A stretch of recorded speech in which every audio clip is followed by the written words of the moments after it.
Hello everyone, आपका AP education की आज की क्लास में स्वागत है। और आज की क्लास एक बहुत स्पेशल क्लास है क्योंकि हम रेडी हो रहे हैं आज प्रैक्टिकल एग्ज़ाम के लिए। आप लोगों का प्रैक्टिकल एग्ज़ाम है एंड प्रैक्टिकल एग्ज़ाम के लिए आपको आज बिल्कुल तैयार कर दूंगा। एक प्रैक्टिकल एग्ज़ाम आपका फर्स्ट मिड टर्म में हो चुका है, इसलिए उस तक के जो टॉपिक्स हैं स्पेसिफिक उन पे डिटेल्ड क्वेश्चन इस प्रैक्टिकल में नहीं आने वाले। इस प्रैक्टिकल में जो क्वेश्चंस आ सकते हैं मैंने आपके लिए वो क्वेश्चंस शॉर्टलिस्ट किए हैं और उसमें से भी जो टफेस्ट वंस हैं उनको मैं आज करवाने वाला हूँ। साथ ही जो इम्पोर्टेंट कॉन्सेप्ट्स हैं जैसे कि स्ट्रक्चर, पॉइंटर, मैट्रिक्स, इन सब कॉन्सेप्ट्स को भी आज समझाने वाला हूँ ब्रीफली, लेकिन इस तरीके से कि वो प्रैक्टिकल में आपके काम आ सके।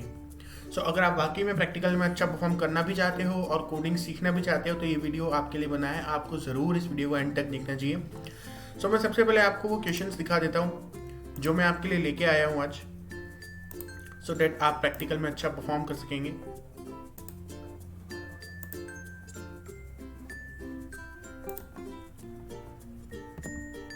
ये देखिए, ये वो क्वेश्चंस हैं। Write program to sort array elements in ascending order, इसको आप डिसेंडिंग में भी कर सकते हैं। Write program to multiply two matrices, write program to demonstrate the use of double pointer, write program to count number of characters in a string using pointers, write program to create a structure table for student data, write a program to find mean value from an integer array using pointers, write a program to reverse an string without using the strref function, खुद ही आपको करना है, function का use नहीं करना। write a program to find the number of digits in a user entered number, write a program to demonstrate passing structure as a function argument। ठीक है, तो ये कुछ वो प्रोग्राम्स हैं जो आप लोगों को टफ लग सकते हैं या हो सकता है कि आपसे ना हो, इसलिए इन प्रोग्राम्स को अच्छे से समझेंगे आज कि इनको कैसे करना है। और साथ ही इनके लिए जो जरूरी कॉन्सेप्ट्स हैं जैसे कि स्ट्रक्चर, पॉइंटर और मैट्रिसेस, इनको बहुत डिटेल में समझेंगे। अच्छा, पीपीएस की क्लासेस में फाइल हैंडलिंग करा दी गई है कॉलेजेस में, लेकिन अभी तक जो लैब्स हैं लैब में फाइल हैंडलिंग नहीं हुई है। इस रीज़न से जो फाइल हैंडलिंग के क्वेश्चंस हैं उनके आने की प्रोबेबिलिटी बहुत कम या ना के बराबर है। इसलिए फाइल हैंडलिंग के टॉपिक को इस वीडियो में कवर नहीं किया जा रहा बिकॉज ये लास्ट मोमेंट स्टडी है। हम कुछ भी एक्स्ट्रा लेकर टाइम वेस्ट नहीं करना चाहते। मैं आपको रिकमेंड करूंगा कि इन क्वेश्चंस को आप ज़रूर सबका सोल्यूशन देखें, ट्राई करें, खुद बन जाए। अगर ये क्वेश्चन आपसे खुद बन गए तो आप कल के भी प्रैक्टिकल में अच्छा परफॉर्म कर ही लोगे, कोई दिक्कत आपको आने वाली नहीं है। Okay, so let's begin with the video. सबसे पहले मैं आपको समझा देता हूँ स्ट्रक्चर, पॉइंटर और मैट्रिक्स के कॉन्सेप्ट्स ब्रीफली, लेकिन मैं साथ साथ आपके क्वेश्चंस भी ले चलूंगा। तो अपन क्वेश्चन देख लेते हैं। First question is write program to sort array elements in ascending order. इसके लिए इन तीनों की आपको जरूरत नहीं है, तो अभी के लिए इसको होल्ड पे रख के अपन फर्स्ट क्वेश्चन सॉल्व कर लेते हैं। Hash include stdio.h। अब देखिए, आपका टाइम सेव करने के लिए मैंने भी एक और काम कर रखा है जिससे कि जल्द से जल्द ये वीडियो कंप्लीट हो सके, और वो ये कि इन सारे क्वेश्चंस के सॉल्यूशंस मैंने यहाँ लिख रखे हैं। अब मैं आपको सिर्फ ये सॉल्यूशंस रन करके दिखाऊंगा और एक्सप्लेन करूंगा कि ये वर्क कैसे कर रहा है। आप यहाँ पर देख सकते हैं, this is question number 1, ascending order में अरेंज करने के लिए। ओके, यहाँ string.h की जरूरत नहीं थी बट मैंने स्टिल इंक्लूड कर रखा है, इसको मैंने यूज नहीं किया है। वाइड मेन, सबसे पहले इसको रन करके देखते हैं। आप देख सकते हो एरे ये है 5 23 7 2 4। इसको जब रन करते हैं तो ये असेंडिंग ऑर्डर में अरेंज हो जाएगा 2 4 5 7 और 23। ओके, ये काम कैसे कर रहा है एक बार देखते हैं डिटेल में। ये ऐसे काम कर रहा है, आपने एक इंटीजर एरे बनाया 5 एलिमेंट्स का, जिसके अंदर आपने उसके एलिमेंट्स हार्डकोर कर दिए, या आप यूजर से इंटरव्यू ले सकते हो। और BIJ फॉर सम रीजन आपको बनाने पड़े कुछ वेरिएबल्स इंटीजर टाइप की। फिर आपने एक फॉर लूप स्टार्ट किया इस पूरे एरे को ट्रैवर्स करने के लिए। I 0 से स्टार्ट करके 5 तक जा रहा है, तो 0 1 2 3 4 I की ये वैल्यूज रहेंगी, और इंक्रीमेंट दे रखा है I++ का। इसके अंदर एक नेस्टेड लूप लगा j = 0 j less than, same वही लूप है, बस इसमें j काउंटर वेरिएबल है, पिछले वाले में I था।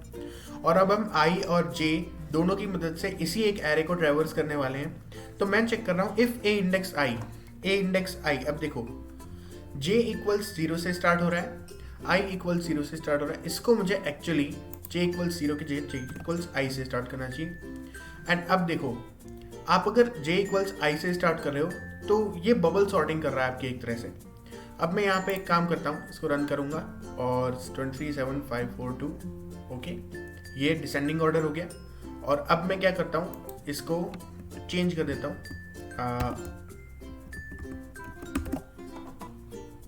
एंड कंडीशन चेंज करते ही ये वापस से असेंडिंग ऑर्डर में आ जाता है। तो ये एग्जैक्टली क्या हुआ मत सोचिए, मैं आपको बता देता हूँ बबल सॉर्ट कैसे काम कर रहा है।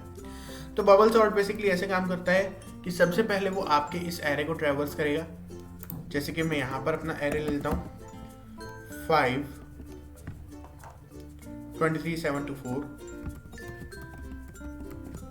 अब बबल सॉर्ट क्या करेगा, सबसे पहले एक 5 को कंसिडर करेगा जो फर्स्ट नंबर है, इसको कंसिडर करके इसको बाकी के सभी नंबर से कंपेयर करेगा और जो भी नंबर इसको 5 से छोटा मिलेगा उस नंबर को ये आगे ले आएगा। ओके, सो सबसे फर्स्ट केस में जो हम देखें यहाँ पे 5 है फर्स्ट पोजीशन पे, 2 इसको 5 से छोटा मिला तो ये इसको आगे ले आएगा और जो नेक्स्ट एरे बनेगा वो बनेगा 2 23 7 5 4। तो आप देख सकते हो कि 5 और 2 की पोजीशंस चेंज हो गई। अब फिर से 2 के साथ ये आगे बढ़ेगा, इसको 2 से छोटा कोई नहीं मिला तो ये 23 के साथ आगे बढ़ेगा, 23 से छोटा इसको 7 मिल गया तो ये इन दोनों की पोजीशन स्विच करके यहाँ पे 2 7 23 5 4 कर देगा। अब ये 7 के साथ आगे बढ़ेगा, 7 से छोटा इसको 5 मिल गया तो ये 5 और 7 को एक्सचेंज करेगा 2 5 23 7 4। अब फिर से ये 5 के साथ आगे बढ़ेगा तो इसे 4 मिल जाएगा जो इससे छोटा है। तो अगेन ये 4 और 5 की वैल्यू प्लेसेस चेंज करके 2 4 23 7 5 ये कर दिया। तो अब आप देख सकते हो कि 2 प्लेसेस असेंडिंग में आ गई 2 और 4। अब ऐसे ही थर्ड प्लेस पे आ जाएंगे क्योंकि फर्स्ट प्लेस का कंप्लीट हो गया। अब नेक्स्ट थर्ड प्लेस पे आ रहा है ये 23, तो 23 से छोटा इसको 7 मिल गया तो फिर से ये 2 4 और 23 से छोटा 7 मिल गया तो ये 7 और 23 को एक्सचेंज करके यहाँ पे 5 लिख देगा। ठीक है, अब फिर से अब ये 7 के साथ चेक कर रहा है, इसे 5 7 से छोटा मिल जाएगा तो ये लिखेगा 2 4 5 23 और 7। ठीक है, फिर नेक्स्ट इसको अब 5 से छोटा कोई नहीं मिलेगा, ये नेक्स्ट पे आ जाएगा। फिर से 23 से छोटा इसको 7 मिल गया तो ये अरेंज कर देगा 2 4 5 7 और 23 एंड यहाँ पर आपका जो प्रोसेस है वो कंप्लीट असेंडिंग ऑर्डर में सॉर्ट हो चुका है। ठीक है, तो ये इस तरीके से बबल सॉर्टिंग काम करती है, यानी कि एक एलिमेंट लो और उसके बाद वाले सभी एलिमेंट से कंपेयर करो और जो भी पहला ऐसा एलिमेंट मिले जो इस एलिमेंट से इस पर्टिकुलर एलिमेंट से छोटा हो उसके साथ जगह स्विच कर दो। बस यही हमें करना है। तो अब इसी तरीके से इसी कॉन्सेप्ट को हम अप्लाई कर रहे हैं इस कोड में। तो ये कोड कैसे काम कर रहा है देखो, 5 23 7 2 4।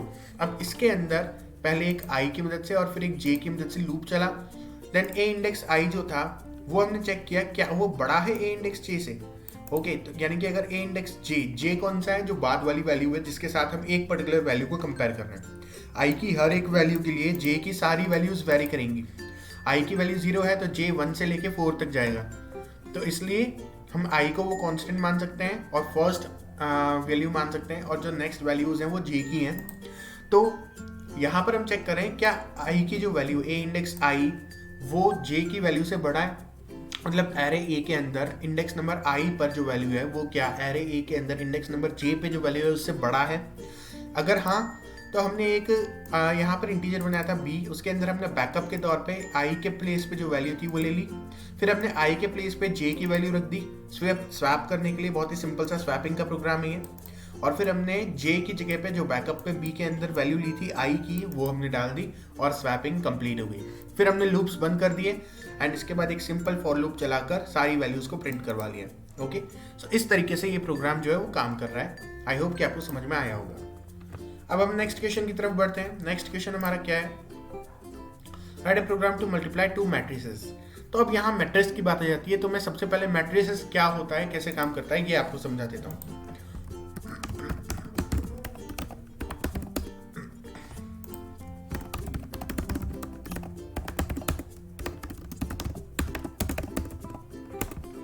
तो मैट्रिक्स बेसिकली एक ऐसा एरे होता है जिसके अंदर और एरेज हों।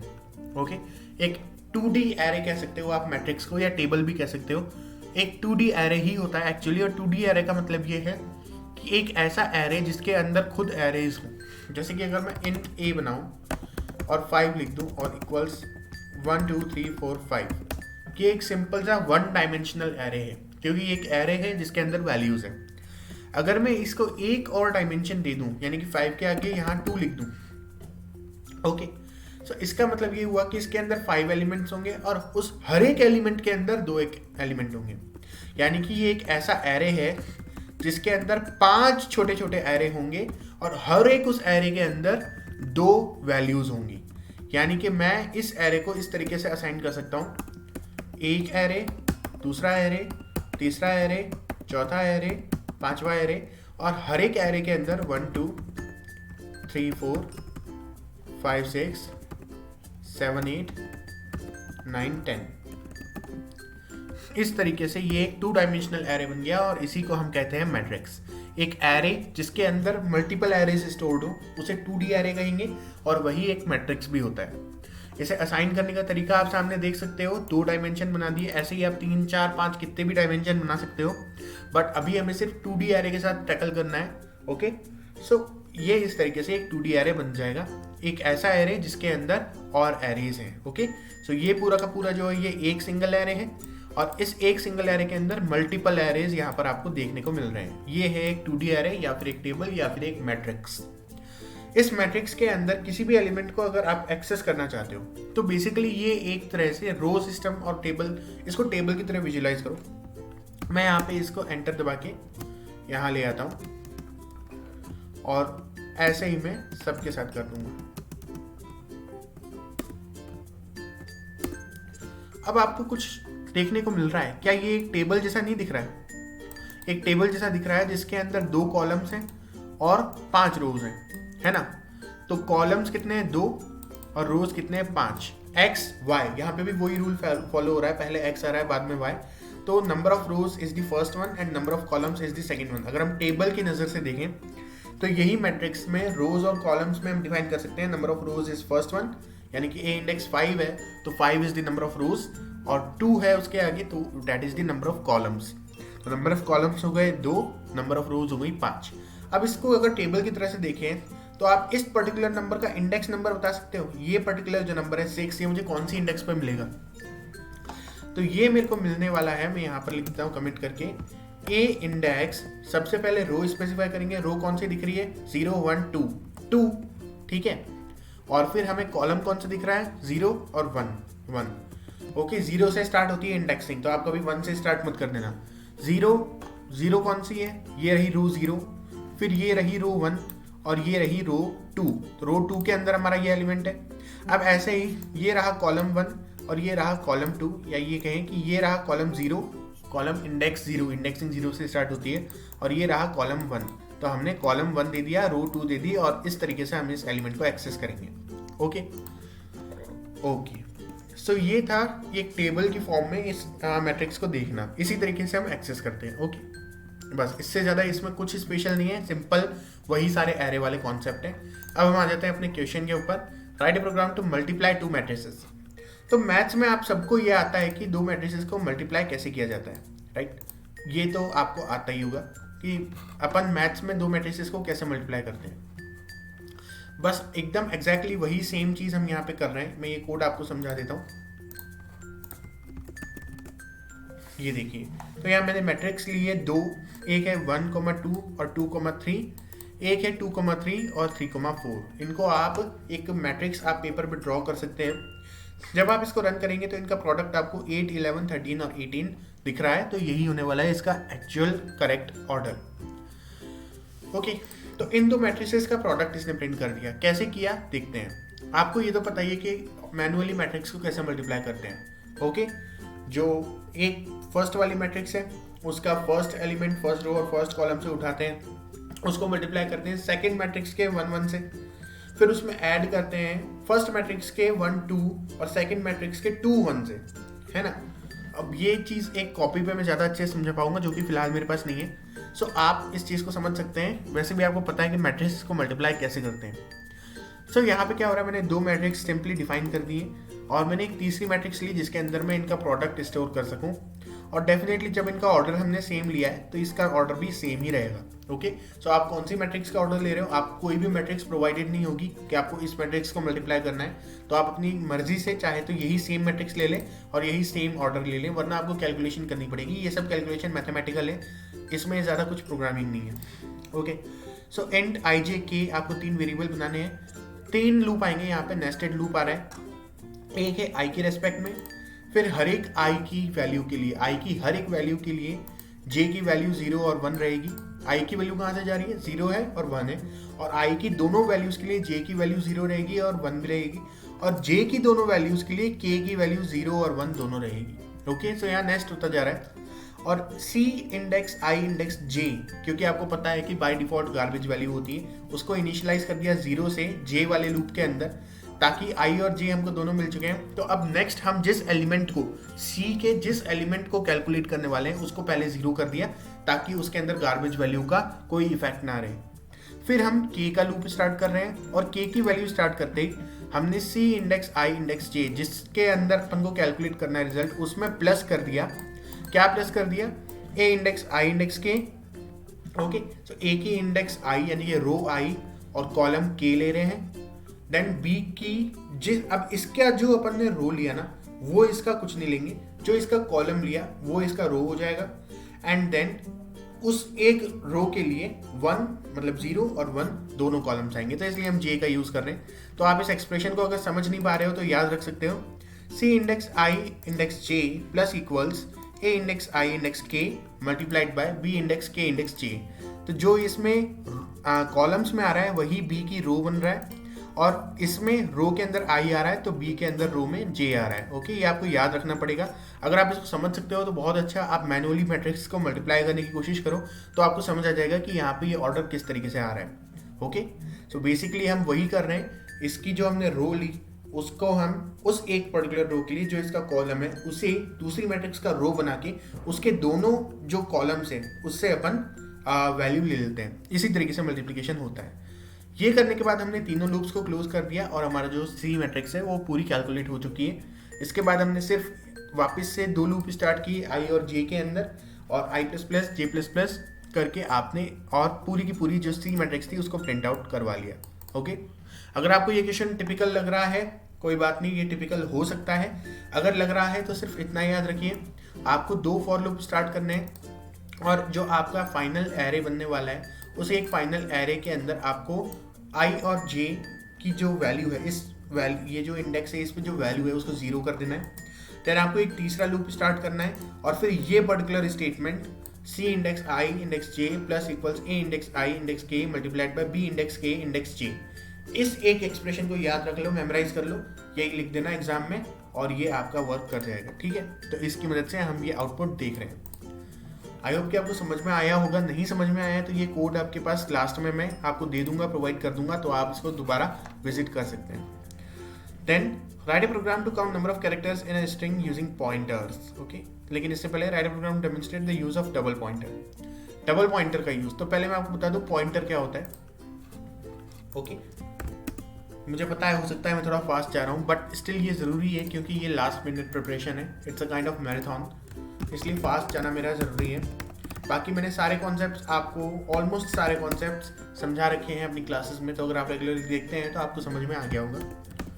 वॉइड मेन, अब देखिए मुझे समझाना है पॉइंटर क्या है। पॉइंटर बेसिकली सिर्फ एक ऐसा वेरिएबल होता है जिसके अंदर किसी दूसरे वेरिएबल का एड्रेस स्टोर्ड होता है। बस इतनी सी बात याद रखिए, एक ऐसा वेरिएबल जिसकी वैल्यू किसी दूसरे वेरिएबल का एड्रेस है वो पॉइंटर होता है। यहाँ पर ये कॉन्सेप्ट खत्म।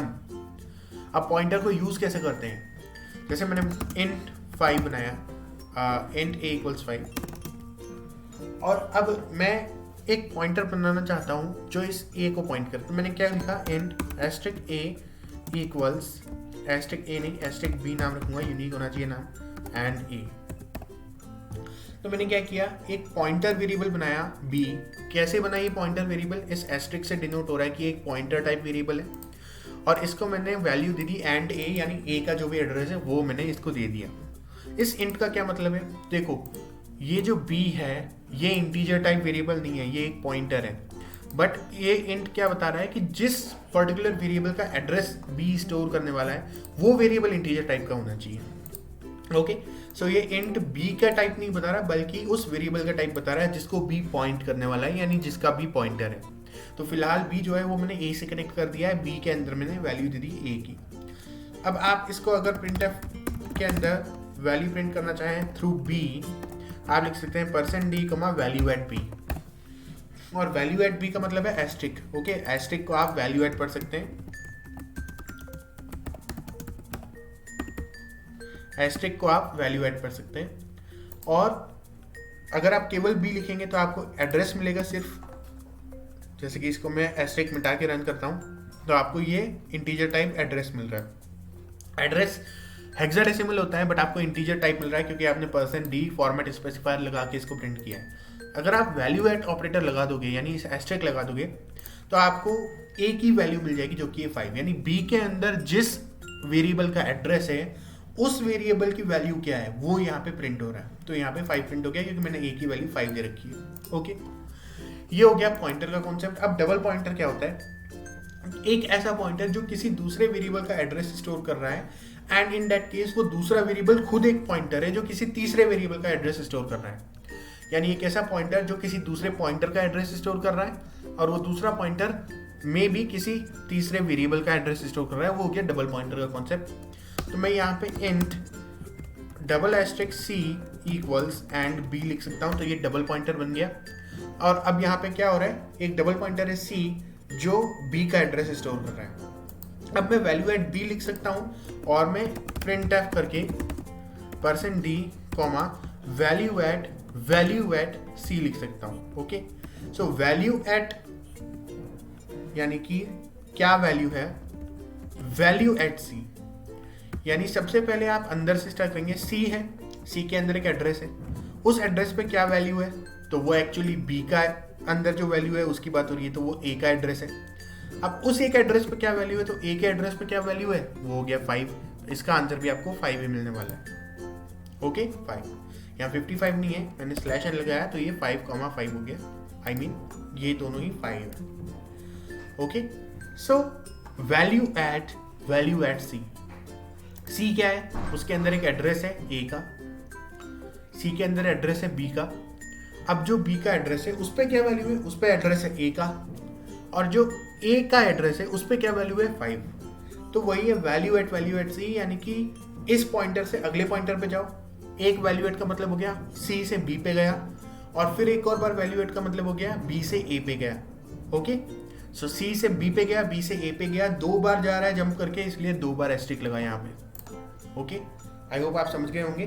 बस ये बहुत सिंपल सा कॉन्सेप्ट है पॉइंटर का, इससे ज़्यादा कुछ नहीं है, एकदम इजी कॉन्सेप्ट है पॉइंटर का। अब अपन क्वेश्चन देख लेते हैं। Demonstrate the use of double pointer.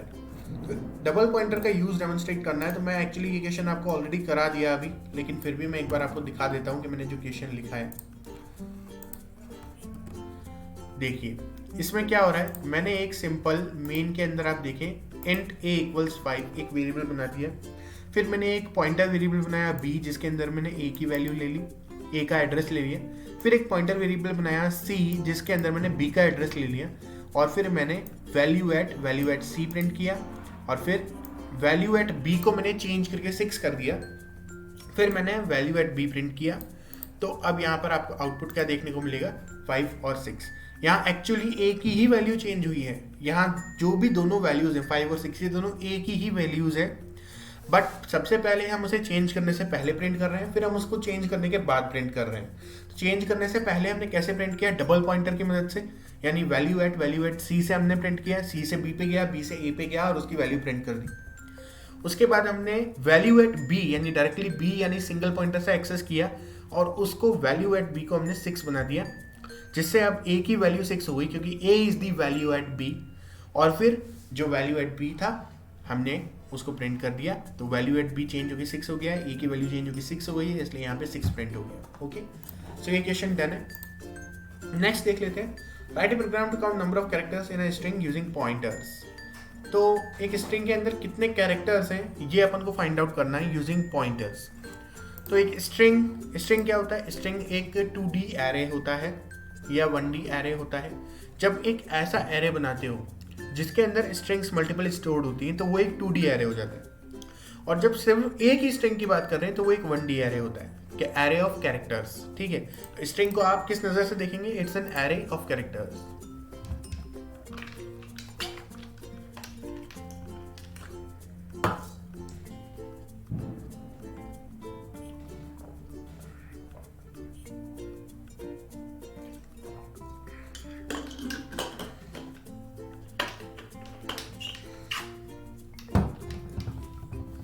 Okay, so इस प्रोग्राम को रेज करते हैं एंड ले आते हैं अपना नेक्स्ट प्रोग्राम।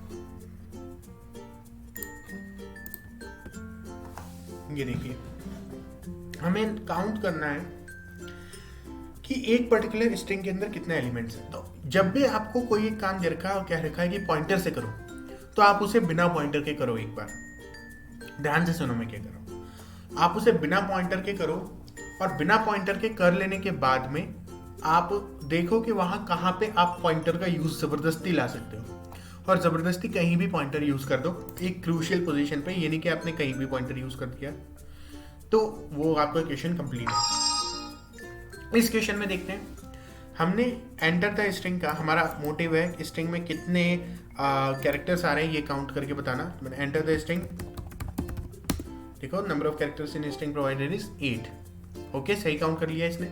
तो कैसे किया, printf enter the string char a index 10, अपन ने कैपेसिटी दे दी, एक एरे बनाया, सिंपल, कुछ खास नहीं है। एक पॉइंटर बनाया जो कि a को लिंक कर रहा है। ओके, एस्ट्रिक b के अंदर अपन ने एंड a का एड्रेस डाल दिया। फिर अपन ने a की वैल्यू इनपुट में ली गेटस की मदद से। गेटस एक ऐसा फंक्शन है जो स्ट्रिंग की वैल्यू इनपुट लेने का काम करता है। इसके लिए हमें इंक्लूड स्ट्रिंग डॉट एच करना पड़ा, स्ट्रिंग हेडर फाइल हमें इंक्लूड करनी पड़ी, तब गेटस हम यूज कर सकते हैं। देन एक इंटीजर वेरिएबल बनाया r इक्वल 0 एंड इसके बाद एक वाइल लूप स्टार्ट किया। वाइल लूप क्यों स्टार्ट किया, क्योंकि हमें पूरी स्ट्रिंग को ट्रैवर्स करना पड़ेगा और एक एक कैरेक्टर पे जाके काउंट करेंगे कि हाँ 1 हो गया, 2 3 4 5, जब तक नल सेट नहीं आता। किसी भी स्ट्रिंग के एंड में जो लास्ट कैरेक्टर होता है वो होता है नल सेट। नल सेट क्या होता है, /0, ये होता है नल सेट।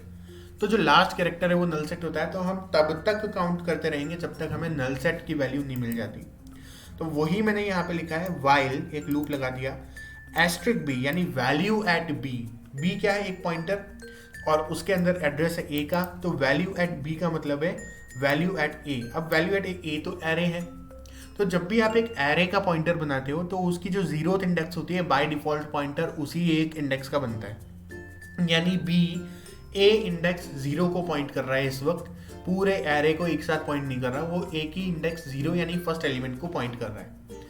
तो यहाँ पर मैंने value at b not equals null set लिख दिया, यानी जब तक बी की जो वैल्यू है, यानी कि बी के एड्रेस पे जो वैल्यू है वैल्यू एट बी, वो जब तक नल सेट नहीं होती तब तक क्या करो, एक तो मैं बी को आगे बढ़ा रहा हूँ एक इंक्रीमेंट लूप का, ताकि अगले एलिमेंट पे अपन जा सकें, और r इक्वल 0 इनिशियली लिया था, तो कितने कैरेक्टर्स हो गए वो काउंट करने के लिए मैं r को आगे बढ़ा रहा हूँ ताकि काउंट कर सकूँ कितने कैरेक्टर्स हो गए। ओके, सो जैसे ही b एक एक स्टेप आगे बढ़ेगा, पहले इंडेक्स 0 पे है, फिर 1 पे जाएगा, 2 पे जाएगा, 3 पे जाएगा, 4 पे जाएगा एंड सो ऑन, और जैसे ही ये नल सेट पे पहुंचा वैसे ही यहाँ पर ये लूप एंड हो जाएगा और प्रिंट स्टेटमेंट आ जाएगा, number of characters in string provided is %d, r। Okay, so r is 0 से स्टार्ट होकर ऐड होता जा रहा है हर इटरेशन में, और इस तरीके से नंबर ऑफ कैरेक्टर्स काउंट हो जाएंगे। आई होप ये एक सिंपल प्रोग्राम में आपको समझ में आ गया होगा। अच्छा, strref फंक्शन से आप स्ट्रिंग को रिवर्स कर सकते हो, strlen फंक्शन से आप स्ट्रिंग के कैरेक्टर्स काउंट कर सकते हो, बट इन फंक्शंस को यूज़ मत करना प्रैक्टिकल में, अनलेस आपके टीचर्स ने ही बोल रखा हो कि इनको यूज़ करना है, बिकॉज प्रैक्टिकल में मार्क्स कट जाएंगे। ओके, तो strlen जैसे फंक्शन को, strref जैसे फंक्शन को यूज़ नहीं करना है प्रैक्टिकल में जब तक टीचर खुद ना कहे। ओके, सो आई होप आपको ये समझ में आया होगा क्वेश्चन। नेक्स्ट क्वेश्चन देखते हैं, write a program to create a structure table for student data. Okay, student का जो डेटा है उसके लिए एक स्ट्रक्चर टेबल क्रिएट करनी है। तो अब स्ट्रक्चर क्या होता है वो देखते हैं, और स्ट्रक्चर एरे भी समझना पड़ेगा, इसको क्लियर कर देते हैं। स्ट्रक्चर क्या होता है, हैश इंक्लूड stdio.h। अब structure is a user defined data type. एक यूजर डिफाइंड डेटा टाइप होता है, या बहुत शॉर्ट में अगर आप समझो आसान लैंग्वेज में, एक नया डेटा टाइप बनाते हो जिससे एक ही पर्टिकुलर वेरिएबल के अंदर डिफरेंट काइंड्स का डेटा अपन स्टोर कर सकते हैं उसकी प्रॉपर्टीज बना के। जैसे मैंने लिखा स्ट्रक्ट स्टूडेंट, ब्रेस ओपन करूंगा, ब्रेस क्लोज करने के बाद सेमीकोलन लगता है यहाँ पे, एंड इसके अंदर मैं कुछ वेरिएबल्स डिक्लेयर कर दूंगा, जैसे कि इंट id और कैर नेम, और इसको एरे बना देंगे 10 कैपेसिटी का। ओके, एक आईडी इंटीजर बनाया और नेम 10 कैपेसिटी का एरे बनाया, और ये जो दो वेरिएबल है ये इस स्ट्रक्चर के वेरिएबल है। यानी कि अब आप स्टूडेंट नाम का एक ऐसा नया डेटा टाइप बना चुके हो जिसके अंदर आप दो तरह की वैल्यू एक साथ स्टोर कर सकते हो एक पर्टिकुलर वेरिएबल में, जो कि होगा इंटीजर और कैरेक्टर एरे। अब इसे यूज कैसे करना है, void main, और यहाँ पर आप लिख सकते हो। अब इसको कैसे यूज करने हैं, मैंने सपोज स्ट्रक्ट स्टूडेंट ए इस तरीके से पहले स्ट्रक्ट लिखा, फिर स्टूडेंट लिखा जो कि स्ट्रक्चर का नाम है, और फिर ए लिख के मैंने एक वेरिएबल का नाम दे दिया एंड यहाँ पर मैंने उस वेरिएबल को डिफाइन कर दिया। इसके बाद में मैंने एक बना लिया स्ट्रक्चर वेरिएबल, और इसके बाद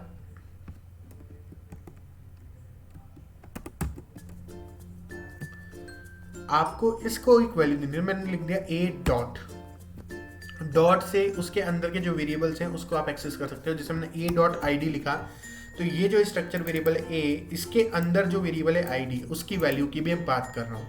तो ए डॉट आई डी इक्वल्स आपने 1 लिख दिया, और फिर आपने लिखा ए डॉट नेम इक्वल्स शरण। ओके, कोई भी नाम आप ले सकते हो। तो इस तरीके से आप उसके वेरिएबल्स को एक्सेस कर सकते हो, आप असाइन भी कर सकते हो, और आप प्रिंटफ भी दे सकते हो। %d, A dot I D आपने प्रिंट दे दिया। ओके, और /n लगा देते हैं ताकि नेक्स्ट लाइन में चला जाए। फिर आपने दिया printf %s for string, string के लिए %s /n और a डॉट नेम। तो नेम और आईडी दोनों को प्रिंट करवा रहे हैं हम। इसको रन करके देखेंगे। अब देखो यहाँ पे assignment expression with array type. Okay, A dot name equals expression with array type function main A dot name equals शरण। अच्छा, ठीक है। तो एक्चुअली आप इसको इस तरीके से नहीं असाइन कर पा रहे हो, आपको इसे इनपुट लेना पड़ेगा। हम डायरेक्टली सी के अंदर इसको इस तरीके से असाइन नहीं कर पा रहे। सो मैं एक काम कर सकता हूँ, यहाँ पर मैं scanf डाल सकता हूँ %s, and a dot name, और मैं यूज़र से उसे इनपुट करवा सकता हूँ। सो यहाँ पे मैं इसको रन करता हूँ एंड ये मेरे को कहेगा नेम डालने के लिए। सो मैंने शरण नेम डाल दिया एंड यहाँ पे 1 और शरण प्रिंट हो गया। ओके, ये एक सी की बहुत बड़ी कमी है, लेकिन ये एक्चुअली देखा जाए तो सी प्रोग्रामिंग लैंग्वेज की कमी नहीं है, बल्कि पुराने स्टाइल के जो कंपाइलर्स हैं उनकी कमी है कि वो कुछ इस तरह के एरर्स आपको देते हैं। ये एक इलॉजिकल काइंड ऑफ एरर था, लेकिन ये आता है तो आता ही है, इसका कुछ नहीं किया जा सकता। सो आप यूज़र इनपुट में ले लीजिए एक स्ट्रक्चर के अंदर जब आप कैरेक्टर टाइप का एरे बनाएंगे तो उस एरे की वैल्यू आप डायरेक्टली असाइन ना करें, वरना ये इस तरीके का एरर आपको देखने को मिलेगा। और इस तरीके से आप इसको असाइन कर सकते हैं एंड प्रिंट कर सकते हैं। ओके, और आप इसको डायरेक्टली भी एक वैल्यू असाइन कर सकते हैं, इनिशियलाइज कर सकते हैं। इक्वल्स मैंने यहाँ पे दे दिया, और यहाँ पर मैं इसके अंदर दे रहा हूँ आईडी, और यहाँ पर दे रहा हूँ शरण, और इस तरीके से भी आप इसको असाइन कर सकते हैं। मैं यहाँ पे दे देता हूँ printf %d, a dot I D, और printf %d %s, a dot name. इस तरीके से भी हम एक वेरिएबल को डिक्लेयर कर सकते हैं। 1 शरण देखो प्रिंट हो गया। अच्छा, यहाँ जब मैंने इस तरीके से ब्रेस बना के वैल्यूज दी हैं तब इसने स्ट्रिंग को ले लिया। ठीक है, तो ये एक तरह का बगी है जो एक पर्टिकुलर तरीके से आपको यूज़ नहीं करने देगा आपकी चीज़ों को, और ये पर्सनली मुझे बहुत बुरा लगता है, लेकिन इसका कुछ किया नहीं जा सकता सिवाय इसके कि आप लैंग्वेज चेंज कर लें प्रोग्रामिंग की, या फिर एक एडवांस्ड कंपाइलर डाउनलोड करें जैसे GCC या MinGW। सो 1 शरण यहाँ पे प्रिंट हो गया, कोई दिक्कत नहीं। ओके, अच्छा, आप यहाँ पर instead of declaring it here globally भी डिक्लेयर कर सकते हो, जिससे कि आप यहाँ पर इसको A बना दो, यहीं पर लिख दो, और इस तरीके से भी आप एक स्ट्रक्चर वेरिएबल को डिक्लेयर कर सकते हो। यानी कि ब्रेस क्लोज करने के बाद वो जितने भी वेरिएबल आप बनाना चाहते हो वो बना दो एंड देन सेमीकोलन लगा दो, तो ये आपका एक स्ट्रक्चर वेरिएबल बन गया एंड कोई दिक्कत नहीं है। ओके, अब देखो एक्सपेक्टेड बिफोर टोकन कि A इक्वल्स 1 शरण इन फंक्शन मेन। ओके, तो इसका स्कोप यहाँ तक नहीं आ रहा है। ठीक है, खैर ये तो बन गया था। अगर मैं यहाँ पर इस लाइन को कमेंट आउट कर देता हूँ, जैसे स्ट्रक्ट और स्टूडेंट, ये मैंने बना दिया, तो अब यहाँ पर देखो ये जो स्ट्रक्ट स्टूडेंट ना, इसका स्कोप, इस वेरिएबल का स्कोप मेन के अंदर है, और इस वाले वेरिएबल का स्कोप मैं यहाँ पर बी कर देता हूँ इसका नाम, इस वाले वेरिएबल का स्कोप ग्लोबल में है। तो आप देखो एक ग्लोबल वैल्यू का आप मेन एक पर्सनल फंक्शन के अंदर उसकी वैल्यू आप चेंज नहीं कर सकते, ये एक बात है, तो इसलिए वो आपको करने नहीं दे रहा था। 1 शरण, ठीक है, बी एक स्ट्रक्चर वेरिएबल आपका बन गया, कोई दिक्कत नहीं है, एंड 1 शरण ये भी प्रिंट हो जाएगा। ओके, तो इस तरीके से स्ट्रक्चर्स काम करते हैं, यही स्ट्रक्चर का कॉन्सेप्ट है। नेक्स्ट देख लेते हैं क्वेश्चन क्या है। Write a program to create a structure table for student data. Table का क्या मतलब है? अभी मैंने आपको मैट्रिक्स की तरह दिखाया था एक टेबल कैसे बनाते हैं, तो एक टेबल बनाने का एक और तरीका होता है कि आप स्ट्रक्चर बना लें। स्ट्रक्चर टाइप टेबल कैसे बनाएंगे? हैश इंक्लूड stdio.h 1 सेकेंड,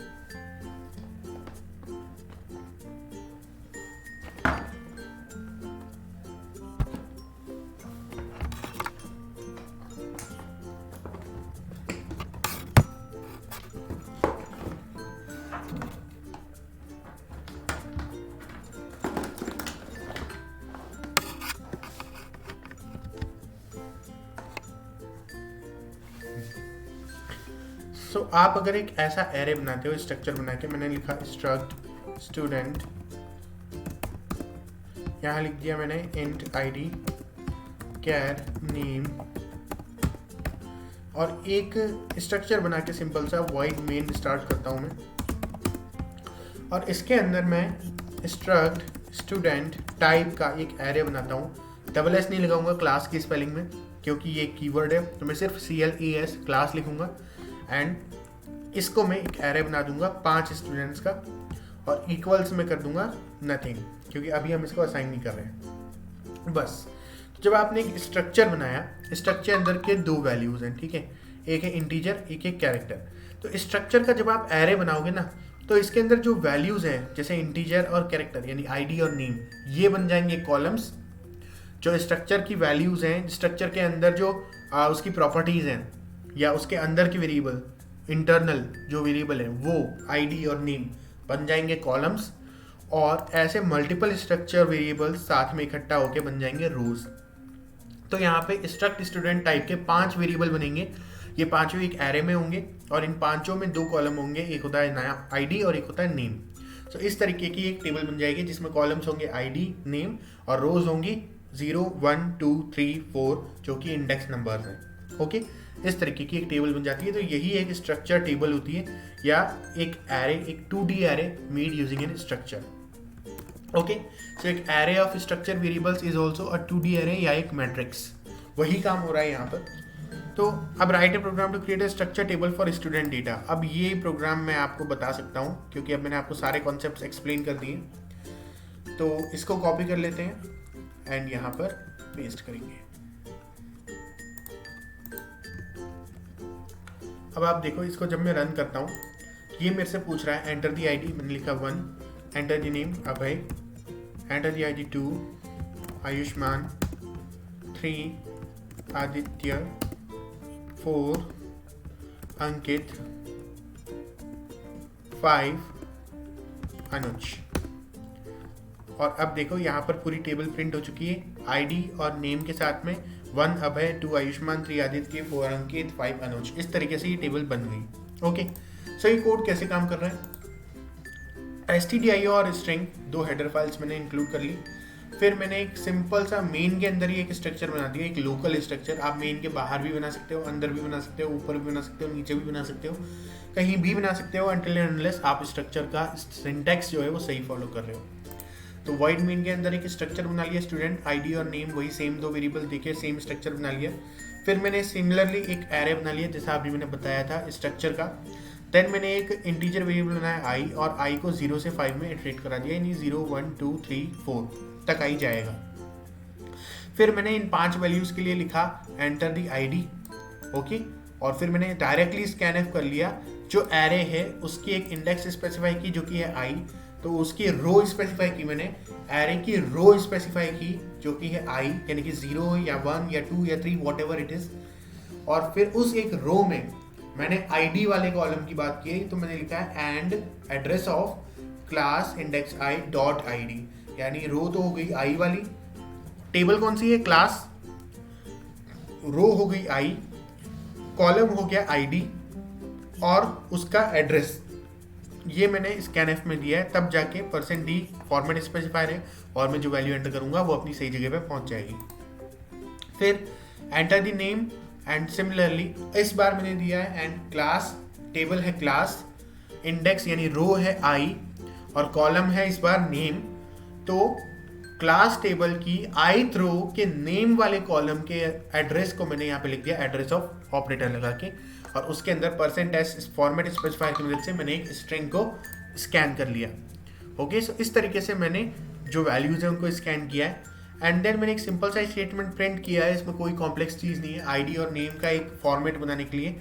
और फिर मैंने एक फॉर लूप लगा दिया, आई को 0 से 5 में फिर से इटरेट करा दिया और %d कॉलन %s/n। तो %d एक बार इंटीजर के लिए, कॉलन लगाया, स्पेस लगाया, %s स्ट्रिंग के लिए और कॉमा लगा के टेबल है क्लास की ith रो के आईडी वाले कॉलम में जो वैल्यू है, कॉमा टेबल है क्लास की ith रो के नेम वाले कॉलम में जो वैल्यू है, वो दोनों मैंने यहाँ पे प्रिंट कर दिए। इस तरीके से ये पूरा काम चल रहा है। तो ये आपको समझ में आ गया होगा, आई होप। नहीं समझ में आया है तो कमेंट कर सकते हैं। एंड ओके सर, आपको सारा कॉन्सेप्ट में समझा चुका हूँ, प्रोग्राम समझा चुका हूँ। ये सारे प्रोग्राम के कोड्स आपको मैं प्रोवाइड कर दूंगा वीडियो के एंड में, सो देखते रहिए। Okay, next, write a program to find mean value from an integer array using pointers.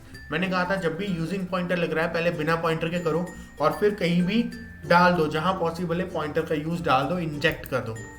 तो भाई आपको यही करना है, पॉइंटर और एरे दोनों आपको मैं समझा चुका हूँ। सो यहाँ पे डायरेक्टली हम कोड का देखते हैं यूज़ किस तरीके से। एवरेज आपको फाइंड आउट करना है, तो बहुत ही सिंपल कॉन्सेप्ट है इसका। तो आपने वॉइड मेन लगाया, एक इंटीजर एरे बनाया, उसके अंदर कुछ रैंडम वैल्यूज़ दी, फिर आपने एक पॉइंटर बना लिया b और जिसको आपने एड्रेस ऑफ a दे दिया। फिर आपने इंट is बनाए 2, i को आपने 0 से 5 में इटरेट करवा दिया, 0 1 2 3 4 ये वैल्यूज़ रहेंगी i की, और हर एक उसके लिए आपने s जो कि है सम, उसके अंदर वैल्यू एट b को ऐड कर दिया, यानी b की जो वैल्यू करंटली है वो आपने ऐड कर दी और फिर b++ लगा के अगली वैल्यू पे जंप किया। नहीं समझ आया कोई बात नहीं, मैं आपको ये बना के दिखा देता हूँ। #include stdio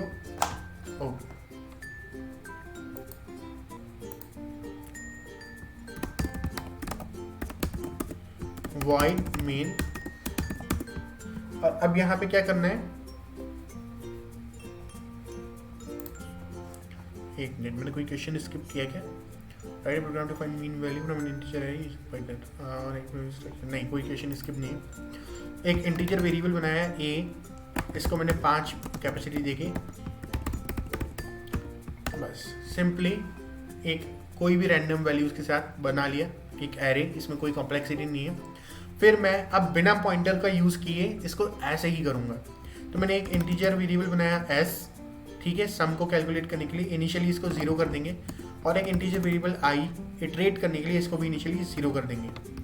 फिर मैंने एक फॉर लूप लगाया इस पूरे एरे को ट्रैवर्स करने के लिए, और i = 0 से स्टार्ट करके i <5 तक जा रहा हूँ, यानी i की वैल्यू जाएगी 0 1 2 3 4, 5 नहीं, केवल 4 पे एंड i++, एंड देन अब 0 से 4 तक ये वैल्यू जा रही है, तो जो इंडेक्स नंबर हैं आ गए 0 1 2 3 4, मैं हर एक इंडेक्स नंबर s के अंदर ऐड कर दूंगा, a इंडेक्स i s के अंदर ऐड करते जाओ, और फिर यहाँ मैं लिख दूंगा printf एवरेज इज, यहाँ मैं लिख दूंगा %d, जो अब टोटल सम बना उसको मैं 5 से डिवाइड कर दूंगा, तो मेरे पास एवरेज कैलकुलेट करके आ जाएगा।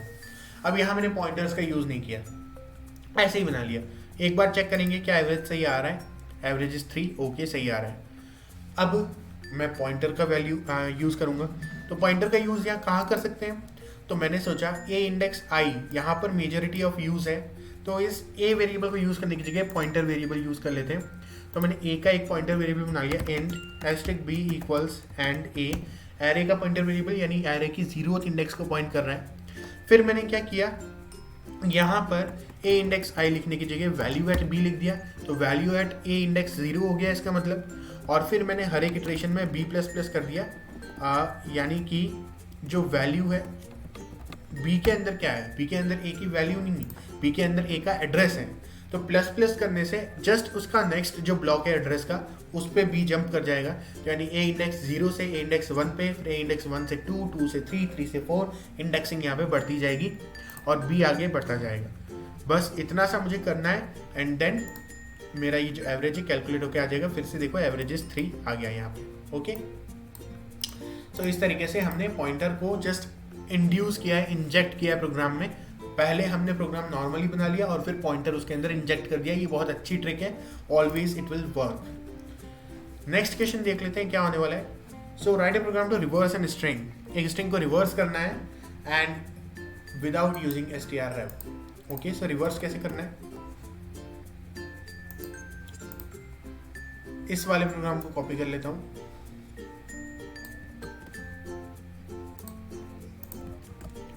अब देखो, जब मैं इसको रन करता हूँ, मैं यहाँ पे आयुष्मान का उल्टा प्रिंट हो गया। मैंने यहाँ पे हार्डकोर कर रखी है आयुष्मान स्ट्रिंग, तो उसका रिवर्स होकर प्रिंट हो गया। यहाँ पे आप कोई भी स्ट्रिंग इनपुट में भी ले सकते हो, डजंट मैटर। ओके, सो क्या किया, एक कैरेक्टर स्ट्रिंग बना ली। ओके, एरे बना ली कैरेक्टर टाइप का। स्टेप 1 है count number of characters. String में कितने कैरेक्टर्स हैं ये आपको पता होना चाहिए इस काम के लिए, वो आपको काउंट करना है। तो अभी पॉइंटर की मदद से अपन ने इक्वेशन किया था काउंट करने का, यहाँ पर बिना पॉइंटर के करना है, डायरेक्ट कर लो। इंट r इक्वल 0 बनाया, फिर जब तक ए इंडेक्स r नल सेट नहीं होता तब तक r प्लस करते जाओ, काउंट हो गए number of character. Step 2, create an array to hold these values. एक एरे बनाओ जो इन वैल्यूज को होल्ड कर सके। तो मैंने जितने कैरेक्टर थे उतने कैरेक्टर की कैपेसिटी वाला एक एरे बना लिया, कैर rs, जिसको मैंने कैपेसिटी दे दी r क्या है, number of characters in this string. Then assign values in reverse order. अब आप r को रिवर्स ऑर्डर में वैल्यूज असाइन करते जाओ, तो उसके लिए आप एक लूप चला रहे हो फॉर इंट i इक्वल 0 से लेके i लेस देन r, यानी जितने कैरेक्टर हैं उतने आप इटरेशन यहाँ पे ले रहे हो। 0 से लेके लेस देन r का मतलब है अगर 3 कैरेक्टर है तो 0, 1, 2 3 इटरेशन होगा, जितने कैरेक्टर उतने इटरेशन।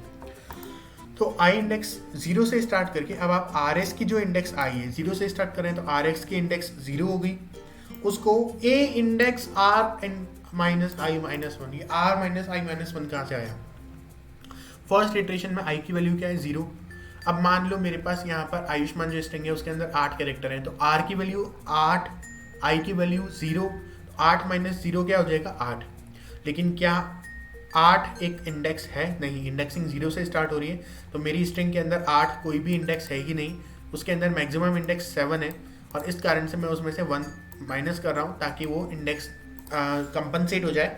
माइकल्सन इंटरफेरोमीटर में कंपनसेटरी प्लेट पड़ी है ना, वही काम कर रहे हैं यहाँ पे। तो r माइनस i माइनस 1 करके मैंने सबसे पहले r था नंबर ऑफ कैरेक्टर्स, उसमें से i को घटा दिया जो कि कैरेक्टर अभी चल रहा है, और फिर उसमें से 1 घटाया रिजॉल्व करने के लिए इंडेक्स नंबर को, क्योंकि इंडेक्सेस 1 से नहीं 0 से स्टार्ट होती हैं। ओके, सो इस तरीके से आपने a की ये वाली इंडेक्स यानी कि rs की 0th इंडेक्स पे a की 7th इंडेक्स, rs की फर्स्ट इंडेक्स पे a की 6th index and so on. यहाँ से 0, 1, 2 चलता जा रहा है, वहाँ से 7, 6, 5, 4 ऐसे चलता जा रहा है, और इस तरीके से रिवर्स में जो वैल्यूज़ हैं वो असाइन होती जा रही हैं। लास्ट में आपने प्रिंट कर दिया परसेंटेज का यूज़ करके पूरे के पूरे rs को, एंड आपकी जो रिवर्स स्ट्रिंग थी वो प्रिंट हो गई। आई होप आपको समझ में आया होगा। प्लीज़ कमेंट करके बताइए समझ में आ रहा है या नहीं आ रहा है। Okay okay, so next question देख लेते हैं। Write a program to find the number of digits in a user entered number. अब आपको नंबर ऑफ डिजिट्स पता करने हैं यूजर एंटर्ड नंबर में। यूजर ने एक इंटीजर एंटर किया, आपने कैरेक्टर्स तो काउंट किए स्ट्रिंग में, बट अब एक जो इंटीजर है वो कोई एरे नहीं है। स्ट्रिंग के अंदर कैरेक्टर्स एक एरे में होते हैं और उनके पास इंडेक्स नंबर होता है, बट इंटीजर में कोई इंडेक्स नंबर नहीं होता। इंटीजर एक सिंगल वैल्यू होती है, कोई एरे नहीं है, तो उसके कैसे आप डिजिट्स काउंट करेंगे। ये भी एक अच्छा क्वेश्चन है जो कि आ सकता है प्रैक्टिकल में, इसलिए मैं आपको बता रहा हूँ। तो इसके लिए कोड को कॉपी कर लेते हैं एंड देन इसको रन करते हैं। ये कह रहा है एंटर दी नंबर, मैंने 1, 2, 3, 4, 5 डिजिट्स का नंबर एंटर किया, number of digits is 5। Okay, so इस तरीके से ये काम कर रहा है। कैसे काम कर रहा है देखो, वॉइड मेन इंटीजर टाइप बनाया a। ओके, अब print F enter the number, simple है, कुछ इस खास नहीं है। a की वैल्यू इनपुट में ले ली। Okay, then int d equals 1। d को मैंने इनिशियली 1 रखा है, क्यों, d is the number of digits, कितने डिजिट होंगे। तो इनिशियली 1 से स्टार्ट कर रहा हूँ, 0 से नहीं, क्योंकि यहाँ इंडेक्स नंबर नहीं चल रहे, और कम से कम कोई नंबर है तो उसमें एक डिजिट तो होगा ही, 0 डिजिट वाला कोई नंबर नहीं हो सकता। इसलिए मैंने डी की वैल्यू इनिशियली 1 ली है, 0 नहीं लेना इसको, यहाँ एरे की बात नहीं हो रही है। अब जब तक ए, अब देखो एक कॉन्सेप्ट है, आपको ये कॉन्सेप्ट शायद पता हो, नहीं मुझे नहीं पता। अगर आप कोई भी नंबर लेते हो रैंडमली, जैसे मैंने लिया 45, अगर आप उसको 10 से डिवाइड करते हो तो उसका आंसर 45/10 अगर मैं करूँ तो इसका आंसर क्या बनेगा 4.5 डेसिमल आ जाएगा, राइट। अगर आप सिर्फ रिमाइंडर पार्ट को कंसिडर करो, यानी कि मैं लिखूँ 45% 10, तो केवल जो रिमाइंडर पार्ट होगा यानी कि वो जो वंस प्लेस का डिजिट है वो आपके पास आ जाएगा, द रिजल्ट इज 5। ठीक है, 45 को जब आप 10 से डिवाइड करोगे तो 10 × 4 40 होता है, वो सब्ट्रैक्ट हो जाएगा, रिमाइंडर 5 बच जाएगा। वही रिमाइंडर आपको ये मॉड्यूलस ऑपरेटर दे रहा है और इसकी मदद से आप इस ट्रिक से निकाल सकते हो किसी भी नंबर का लास्ट डिजिट या वंस प्लेस पे जो डिजिट है वो। और ये करने के बाद अगर आप यहाँ पर 45 को फ्लोर डिवीजन दे देते हो 10 से, यानी कि आप उसको इंटीजर टाइप में ले रहे हो, तो इसका आंसर 4.5 आने की जगह केवल 4 आ जाएगा। और अगेन आप अगर इस 4 को %10 लगाते हो तो यहाँ पर आपको रिमाइंडर 10 0 हो जाएगा और 4 रिमाइंडर मिल जाएगा। इस तरीके से आप डिजिट्स को ले सकते हो। तो आपको काउंट करना है कितने डिजिट है, तो वाइल a/10 यानी कि a की जो वैल्यू है उसको 10 से डिवाइड करने पर जब तक आंसर 1 से ऊपर है, आंसर 1 से ऊपर या बराबर कब होगा, जब a की वैल्यू या तो एग्जैक्टली 10 हो या 10 से बड़ी हो। अब अगर 10 से छोटी है तो इसका मतलब यहाँ पर 0 पॉइंट समथिंग आ जाएगा, राइट। मैं फ्लोर डिवीजन की बात नहीं कर रहा यहाँ पे, तो a/10 0 पॉइंट समथिंग आ गया, मतलब a की वैल्यू 10 से कम है। बराबर या बड़ी होने पर ठीक है, पर अगर कम है तो इसका मतलब वो एक सिंगल डिजिट नंबर हो गया। और सिंगल डिजिट नंबर के लिए हम यहाँ पे काउंट नहीं कर रहे हैं, हम सिर्फ एक डिजिट के बाद जो नंबर आ रहे हैं उसके लिए काउंट कर रहे हैं। सिंगल डिजिट को हम कंपनसेट करेंगे। सो अब देखो क्या हो रहा है, D++ में मैंने इनिशियली 1 ले रखा है, तो एक डिजिट मैंने पहले ही कंसिडर कर रखा है, इसलिए उस एक को काउंट नहीं कर रहे, कंपनसेट कर रखा है। और D++ हम कब कर रहे हैं, जब a को 10 से डिवाइड करने पर आंसर 1 से ऊपर बज रहा है, यानी a जो है वो एटलीस्ट एक 2 डिजिट नंबर है। तभी तो ये हो सकता है a/10 करने पर 1 से ऊपर तभी आ सकता है जब a की मिनिमम वैल्यू 10 होनी चाहिए। इसका मतलब वो कम से कम 2 डिजिट्स तो रखता ही है। और अगर ये पता चला तो मैं d को बढ़ा के 2 कर दूंगा। अब अगर फिर से, अब मैं क्या कर रहा हूँ, a को डिवाइड करके 10 कर दे रहा हूँ, मतलब 10 से डिवाइड कर रहा हूँ, यानी लास्ट डिजिट को हटा रहा हूँ। लास्ट डिजिट मैंने एक बार काउंट कर लिया, मैं उसे दोबारा काउंट नहीं करना चाहता, इसलिए मैं उसे हटा रहा हूँ। अब जो नंबर बचा मैं अगेन चेक कर रहा हूँ क्या वो स्टिल 10 या उससे बड़ा है। अगर है तो मैं फिर से एक डिजिट इंक्रीज करूँगा और उस एक डिजिट को हटा दूंगा एंड फिर से चेक करूँगा एंड सो ऑन। इस तरीके से, यानी कि क्या हो रहा है, ये नंबर है, मैंने चेक किया क्या इसको 10 से डिवाइड करने पर जो वैल्यू है वो 1 से ऊपर आ रही है। इसको 10 से डिवाइड करने पर मुझे वैल्यू मिली 456.7, जो कि 1 से बहुत बड़ी है। इन दैट केस मैंने लूप चलाया, लूप चला के मैंने जो इसका फ्लोर डिवीजन कर दिया, यानी अब मेरे पास 456 रह गया, केवल 7 हट गया, और मैंने D++ कर दिया, यानी एक डिजिट काउंट कर लिया। फिर मैं वापस से चेक किया क्या 456/10 ये बड़ा होता है 1 से। ऑब्वियसली मुझे यहाँ पे 45.6 मिला, जो कि 1 से अगेन बड़ा है। फिर से मैंने इसको फ्लोर डिवाइड करके केवल 45 रख दिया, अब नंबर केवल 45 रह गया, और मैंने D++ करके एक और डिजिट काउंट कर लिया, एक डिजिट हटा, एक और काउंट कर लिया। फिर मैंने चेक किया, अब ये 45 से 4.5 रह गया 10 से डिवाइड करने पर, बट स्टिल ये 1 से बड़ा है। मैंने फिर से इसको 4 कर दिया और D++ करके एक और डिजिट काउंट कर लिया, और उसके बाद फिर मैंने चेक किया, अब ये 4.5 का 4 बचा था, ये 0.4 हो गया। तो 0.4 हो गया तो कंडीशन फॉल्स हो गई, क्योंकि वो 1 से बड़ा नहीं है, ना ही 1 के इक्वल है, तो लूप टर्मिनेट हो गया। तो ये एक डिजिट जो 4 था ये काउंट नहीं हुआ। तो ये कहाँ काउंट हो गया, ये कंपनसेट होकर काउंट हो गया, क्योंकि इंटीजर वैल्यू मैंने d की इनिशियली 1 ली थी, भाई एक डिजिट तो होगा ही ना नंबर में, इसलिए ये वहाँ कंपनसेट हो गया और ये भी काउंट हो चुका है ऑलरेडी। इसलिए यहाँ पर हमारा जो आंसर है वो परफेक्ट आ गया, यहाँ पे नंबर ऑफ डिजिट्स d हो गया फाइनली। ओके, मैंने अच्छे से समझा दिया, आई होप आपको समझ में आ गया होगा। ओके, नेक्स्ट क्वेश्चन पे जाते हैं। लास्ट क्वेश्चन है but not the least, write a program to demonstrate passing structure as a function argument. ये बहुत इंपॉर्टेंट क्वेश्चन है एक्चुअली। तो स्ट्रक्चर को एक फंक्शन का आर्ग्यूमेंट की तरह आप कैसे पास करोगे। इरेज करते हैं एंड देख लेते हैं इस प्रोग्राम को भी।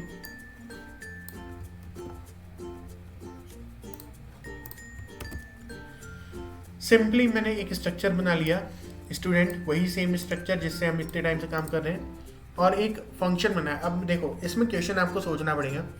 क्वेश्चन में क्या लिखा है आपके, केवल कुछ ऐसा करो जिससे आप एक स्ट्रक्चर वेरिएबल को फंक्शन के अंदर आर्ग्यूमेंट की तरह भेज सको। उसने कुछ नहीं बताया कि आपका मोटिव क्या है, आपको करना क्या है, क्या कैलकुलेशन करनी है, नथिंग। तो इसके लिए क्वेश्चन याद रखो, एक स्ट्रक्चर वेरिएबल को असाइन किया और उसकी वैल्यूज प्रिंट करने के लिए दूसरा फंक्शन बना दो और उस दूसरे फंक्शन में आर्ग्यूमेंट की तरह स्ट्रक्चर वेरिएबल को भेज दो और वहाँ पे वैल्यू प्रिंट करवा दो। यही आप कर सकते हो। तो मैंने एक वॉइड सबसे पहले स्ट्रक्चर बनाया, फिर मैंने वॉइड प्रिंटर नाम का एक फंक्शन डिक्लेयर कर दिया। ओके, सिर्फ डिक्लेयर किया है, अभी डिफाइन नहीं किया। और इसके अंदर एक आर्ग्यूमेंट दे दिया स्ट्रक्ट स्टूडेंट टाइप का। इस स्ट्रक्चर के टाइप का आर्ग्यूमेंट मैंने स्पेसिफाई कर दिया। फिर वॉइड मेन बनाया। वॉइड मेन के अंदर मैंने एक वेरिएबल बनाया स्ट्रक्ट स्टूडेंट टाइप का ए, और उसे वैल्यूज असाइन कर दी। और असाइन करके मैंने प्रिंटर फंक्शन को कॉल करके उसके अंदर स्ट्रक्ट स्टूडेंट टाइप का वेरिएबल दे दिया जो कि था ए। तो ये अपनी इन दोनों वैल्यूज को लेके इस प्रिंटर फंक्शन के पास चला गया। प्रिंटर फंक्शन की डेफिनेशन में मैंने स्ट्रक्ट स्टूडेंट ए को एक्सेप्ट किया यहाँ पे, और उसके बाद मैंने printf लगा दिया %d:\n, जो कि पहले अपन ने किया था वही, पहले इंटीजर कॉलन लगा के स्ट्रिंग और फिर /n, और फिर मैंने a जो कि मेरे पास आर्ग्यूमेंट के तौर पे आया है उसकी .id और .name को प्रिंट कर दिया। एंड इसको जब हम रन करते हैं तो यहाँ हमें 4 अबे मिल जाता है। अगर मैं यहाँ वैल्यू चेंज कर दूँ तो यहाँ पर हमको वो भी चेंज रिफ्लेक्ट हो जाएगा 1 आयुष्मान। ठीक है, तो एक बहुत ही सिंपल, बट पता नहीं क्यों लोग इसमें कंफ्यूज होते हैं। ये बहुत सिंपल प्रोग्राम है, इसको याद रखना। सिर्फ एक सिंपल सा प्रोग्राम, एक स्ट्रक्चर बनाया वॉइड मेन के अंदर, उस स्ट्रक्चर का वेरिएबल बना के वैल्यू असाइन करी, और प्रिंटर फंक्शन के अंदर उस स्ट्रक्चर को पास किया आर्ग्यूमेंट की तरह और उसकी वैल्यूज प्रिंट कर दी। इतना सा बात, असाइन करना है, प्रिंट करना है। बीच में थोड़ा सा ट्रांजिशन है, जब आपको एक फंक्शन बना के उसके अंदर आर्ग्यूमेंट की तरह पास करना है तो वो काम कैसे होगा, वो काम ऐसे हो जाएगा। ठीक है, स्ट्रक्ट स्टूडेंट डेटा टाइप है, आपने स्पेसिफाई किया और आपने ए जो है वेरिएबल का नाम दे दिया, उसके अंदर उस टाइप की वैल्यू आ जाएगी। तो ये सारे क्वेश्चंस हमने कर लिए, स्ट्रक्चर, पॉइंटर और मैट्रिसेस के टॉपिक हमने समझ लिए। एंड अगर आपको ये क्वेश्चंस अच्छे लगे, ये वीडियो अच्छा लगा तो प्लीज़ वीडियो को लाइक कर दीजिए। और अगर आप रेडी हो कल के प्रैक्टिकल के लिए अब, तो आप प्लीज़ कमेंट करके बताइए कि yes I am ready. Ready नहीं हो तो आप इस वीडियो को रिवाइंड करके दोबारा कोई भी पार्ट देख सकते हो। एंड आपको ये जो सारे कोड्स हैं ये सारे के सारे अवेलेबल हो जाएंगे, डिस्क्रिप्शन में लिंक है उस पर, तो आप वहाँ से जाके इन सारे क्वेश्चंस के सॉल्यूशंस को देख सकते हो। वीडियो देखने के लिए आपका बहुत बहुत शुक्रिया। मिलते हैं नेक्स्ट वीडियो में, and best of luck for your practicals.